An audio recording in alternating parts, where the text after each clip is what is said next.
So as you pivot now to directing, which I think that's your goal, as you alluded to, when you do something like you edited all of, when did you join Hacks as an editor?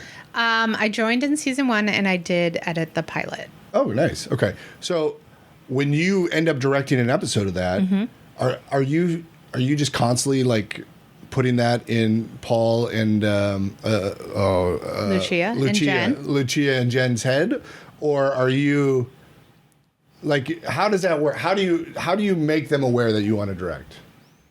Lucia and I have been working together for a long time. I actually, before Broad City, there was a Comedy Central mini series called Time Traveling Bong that Lucia Agnello, Paul W. Downs, and Alana Glazer made together.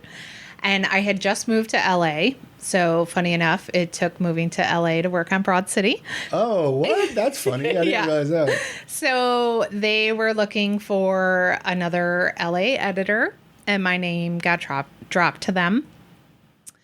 And that was a really good experience. And, you know, Lucia was very generous about how she was able to step into directing, like coming from improv and having someone like Amy Poehler vouch for her to direct the pilot of Broad City. Yeah. And that really, you know, helped her turn a corner and give her a chance. And a lot of times people just need a chance and they can excel. She's definitely one of those people. It's been really cool to see her career blossom, to see her and Paul get their own show with Jen Statsky. And so it's something, I don't know, we've always just like talked about. Right. And that, so she's known for a long time that my aspirations were to direct. And way back when I was applying to director fellowships, but it was before I had made a short film. And I had been asking for episodes of television again before I made a short film. So then I just decided, you know, a lot of these fellowships just give emerging directors shadowing opportunities.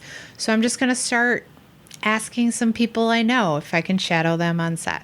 Yeah. So I was able to shadow some directors, Jorma Taccone on The Last OG,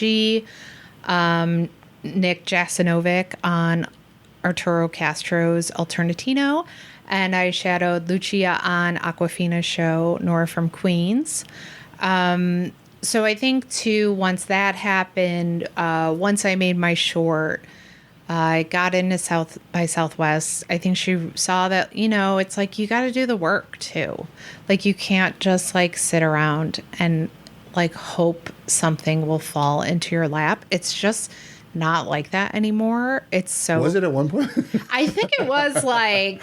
40 years ago, like if you were just in the right place in the right time. But now it's like, you know, it's like just you really have to fight for it and you really have to advocate for yourself and you have to back it up with actions. Well, that's it for sure. I learned early on in this podcast, like it's really hard to do, but you have to ask. People are not thinking about you. Jess is not on the forefront of Lucia's mind at all times. Yeah. So you have to ask, but it can be really hard.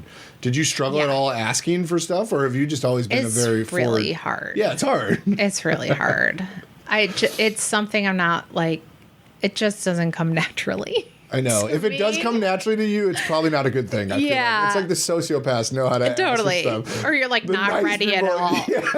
The nice people are over here like, hi, I don't want to bother you. Yeah. Yeah.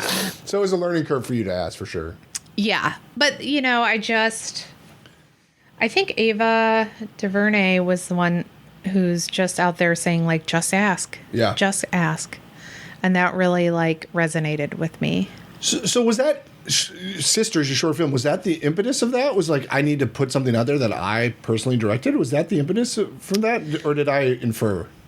I mean, let's see. It was something I wanted to make as a feature, and I still do, for a long time. And a director friend of mine one day just gave me a tough love conversation and was like, you know, don't just sit around and wait for an episode because even if you get it, people are still going to look at you like an editor who got an episode. He's like, you have to make a short. And he's like, and I want you to send me the script in 2 weeks. Wow. And that was the conversation. That's great. Well, I was going to bring that up. It's like, how do you, when people know you as something, first impressions are hard to shake. And if they know you as an editor, how do you shake that? So that's great advice by this guy. Yeah. That's John Lee, another director mentor of mine.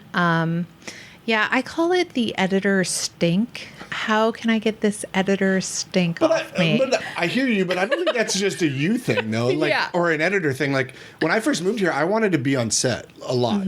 Why not? And to me, I was like, let me be a PA.